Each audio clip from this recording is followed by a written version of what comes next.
ये कहानी एक छोटे से शहर की है जहां एक खुशहाल दंपति नरेश और पूजा अपनी जिंदगी बिताते थे। नरेश एक सामान्य सा आदमी था जो एक सरकारी ऑफिस में काम करता था। पूजा उसकी पत्नी, बाहरी तौर पर बहुत प्यार करने वाली और समर्पित पत्नी की छवि पेश करती थी। लेकिन पूजा का दिल कहीं और था। वह अपने पति के साथ दिखावटी प्यार करती थी, लेकिन उसकी आंखें किसी और पर थीं। पूजा का अफेयर उसके ऑफिस के एक सहकर्मी अमित से था। अमित एक स्मार्ट और चालाक आदमी था जो पूजा को अच्छे से समझता था। दोनों का मिलन धीरे धीरे बढ़ने लगा। पूजा जानती थी कि उसका पति नरेश बहुत सीधा साधा और विश्वास करने वाला इंसान है, जिसे वह अपनी योजना में आसानी से फंसा सकती थी। पूजा और अमित ने मिलकर एक खतरनाक योजना बनाई। पूजा जानती थी कि नरेश हर दिन देर रात ऑफिस से घर लौटता था और उसके पास बहुत ज्यादा समय नहीं था। अमित ने उसे एक बार बताया था कि वह जानता है कि नरेश के पास एक बड़ी लाइफ इंश्योरेंस पॉलिसी है, जिसका लाभ उसकी पत्नी को मिलने वाला था अगर नरेश की मौत हो जाती। इस बात ने पूजा के दिल में लालच भर दिया। अब उसका लक्ष्य था नरेश को मारना और उसकी सारी संपत्ति को अपने नाम करना। पूजा ने नरेश के सामने एक मासूम सा बहाना रखा। मैं चाहती हूं कि हम एक छोटा सा ट्रिप प्लान करें ताकि हमें कुछ समय साथ बिताने का मौका मिले। नरेश, जो अपनी पत्नी से बेहद प्यार करता था, इस प्रस्ताव को खुशी खुशी स्वीकार कर लिया। वे एक छोटे से रिसोर्ट में गए जो शहर से दूर था ताकि नरेश को इस बात का भी अंदाजा न हो कि कुछ गलत हो सकता है। लेकिन पूजा का असली इरादा कुछ और था। रिसोर्ट में उसने अमित से मिलकर सारी योजना बनाई। रात को जब नरेश सो रहा था, पूजा और अमित ने उसे बेहोश करने के लिए एक ड्रग्स वाली शराब दी। जैसे ही नरेश की आंखें बंद हुईं, अमित ने चुपके से उसकी हत्या कर दी। नरेश की मौत एक दुर्घटना जैसा दिखाने के लिए दोनों ने पूरी कहानी तैयार की थी कि नरेश होटल के बाथरूम में गिरकर मरा। अगले दिन पुलिस आई और मौत की जांच की। पूजा ने अपने पति के मारे जाने का गहरा दुख जताया, जबकि वह अंदर से राहत महसूस कर रही थी कि अब वह अमित के साथ अपनी जिंदगी शुरू कर सकती थी। लेकिन जैसा कि हमेशा होता है, सच्चाई को छुपाना मुश्किल होता है। पुलिस ने मामले की गहन जांच शुरू की और पाया कि नरेश की मौत संयोगवश नहीं, बल्कि किसी की साजिश का परिणाम थी। पूजा और अमित का झूठ धीरे धीरे उभरने लगा। यह साबित हुआ कि पूजा और अमित ने मिलकर नरेश की हत्या की थी। अंत में पूजा और अमित दोनों को गिरफ्तार कर लिया गया। पूजा को एहसास हुआ कि वह जिस प्यार और स्वार्थ के लिए अपने पति की जान ले रही थी, उसने सब कुछ खो दिया था। अब वह पूरी जिंदगी एक कड़ी सजा भुगतने के लिए तैयार थी और अमित ने भी अपने भविष्य को दांव पर लगा दिया था। यह कहानी हमें यह सिखाती है कि धोखा, लालच और स्वार्थ इंसान को कहां तक ले जा सकते हैं। जो प्यार हम दूसरों से करते हैं, वही हमारी असलियत को उजागर करता है और किसी के साथ धोखा करना कभी भी सही नहीं होता। पूजा और अमित की गिरफ्तारी के बाद शहर में खलबली मच गई। लोग अभी तक विश्वास नहीं कर पा रहे थे कि उनकी प्यारी और मासूम सी पूजा ने अपने ही पति को मारने की साजिश रची थी। नरेश का परिवार पूरी तरह से टूट चुका था।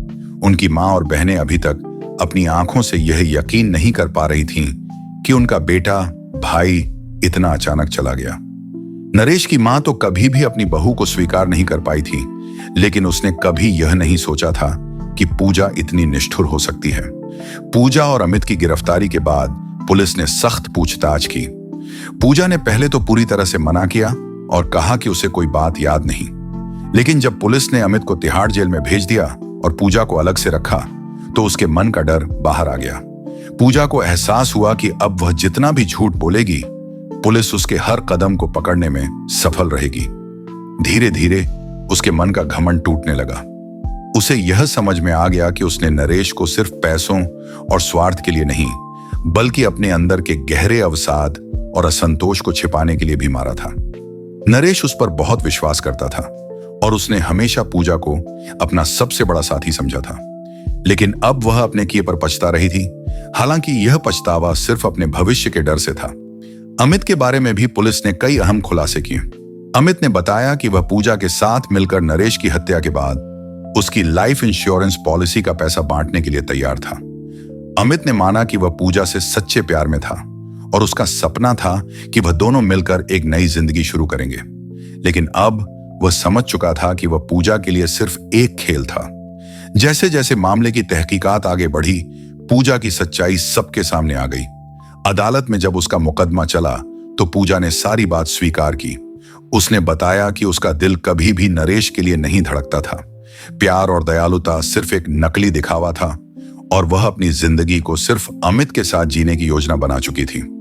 अंत में पूजा को और अमित को हत्या, साजिश और धोखाधड़ी के आरोपों में सजा हुई। पूजा को उम्र भर की सजा मिली और अमित को भी एक लंबी सजा हुई। कभी भी जब कोई किसी को धोखा देता है तो उसे यह समझना चाहिए कि वह केवल उस इंसान का नहीं बल्कि खुद का भी नुकसान कर रहा है। पूजा को अपनी गलतियों का एहसास हुआ, लेकिन अब बहुत देर हो चुकी थी। नरेश का प्यार अब कभी वापस नहीं लौट सकता था। यह कहानी हमें यह सिखाती है कि जीवन में प्रेम और विश्वास सबसे बड़ी संपत्ति होते हैं, जिन्हें हम कभी हल्के में नहीं ले सकते, और धोखा देने का परिणाम हमेशा दुख और पछतावे के रूप में ही आता है। पूजा और अमित की सजा के बाद शहर में कुछ समय तक शांति रही। नरेश की मौत के बाद उसकी मां और बहनें गहरे शोक में डूब गई थीं। उन्हें यह समझ में नहीं आ रहा था कि जिस बेटे और भाई को वे कभी भी खो नहीं सकते थे, वही अब हमेशा के लिए उनसे दूर हो गया।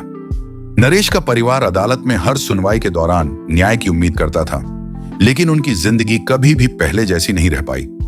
नरेश की मां ने एक बार अदालत में आंसू भरी आंखों से कहा, मेरे बेटे का क्या कसूर था? वह तो सिर्फ अपनी पत्नी से प्यार करता था। उसे क्या मिला? धोखा, बेवफाई और अंत में मौत। ये शब्द हर किसी के दिल में गहरे छा गए थे। लोगों को यह एहसास हुआ कि नरेश की हत्या केवल एक व्यक्ति की गलती नहीं थी, बल्कि यह समाज के लिए एक चेतावनी थी कि कभी किसी पर अधिक विश्वास नहीं करना चाहिए। नरेश की मां ने उसकी याद में एक छोटा सा मंदिर बनवाने का फैसला किया ताकि उसके बेटे की आत्मा को शांति मिले। वह मंदिर नरेश के परिवार के लिए एक यादगार जगह बन गया और हर साल नरेश की पुण्यतिथि पर परिवार और दोस्तों का एक समूह वहां इकट्ठा होता था ताकि नरेश को श्रद्धांजलि दी जा सके। पूजा की सजा का असर उस पर गहरा पड़ा था। अदालत में उसे जिंदगी भर की सजा मिली थी और वह अब अपनी पूरी जिंदगी जेल में बिताने के लिए तैयार थी। लेकिन जेल में भी वह अपने किए पर पछताने लगी थी। वह अपने गहरे अवसाद में डूब चुकी थी और कभी भी यह समझ नहीं पाई कि क्यों उसने ऐसा कदम उठाया। उसे हर रोज नरेश की यादें ताजे दर्द की तरह महसूस होती और वह खुद को कभी माफ नहीं कर पाई। पूजा की जिंदगी अब एक कड़वे एहसास और पश्चाताप से भरी हुई थी। अमित, जो पूजा के साथ मिलकर नरेश की हत्या में शामिल था, अब सच्चाई का सामना कर रहा था। जेल में उसे यह समझ में आया कि वह जिस महिला से सच्चा प्यार करता था, वही उसे भी धोखा दे रही थी। अमित ने सजा काटते हुए कभी भी खुद को न माफ किया और न ही अपने किए पर कोई पछतावा दिखाया। उसकी मानसिक स्थिति धीरे धीरे बिगड़ने लगी। वह हमेशा सोचता था कि अगर वह नरेश के खिलाफ साजिश में शामिल न होता तो आज शायद उसका जीवन कुछ और होता।